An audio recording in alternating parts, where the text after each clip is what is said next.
আসসালামু আলাইকুম। কেমন আছেন আপনারা সবাই? আজকে চিংড়ি মাছ ভুনা করতেছি।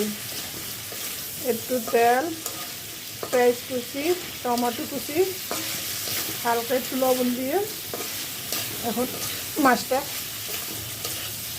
কষিয়ে নিতেছি।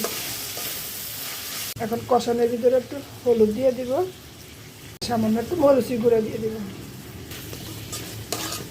জিরে গুঁড়া দিয়ে দিব, সামান্য একটু ধনিয়া গুঁড়া। কষানোটা শেষ, এখন পানি দিয়ে দিব। কালারটা খুব সুন্দর আসছে। আমার চিংড়ি মাছ ভুনাটা হয়ে আসছে, একটু পরে নামিয়ে ফেলবো।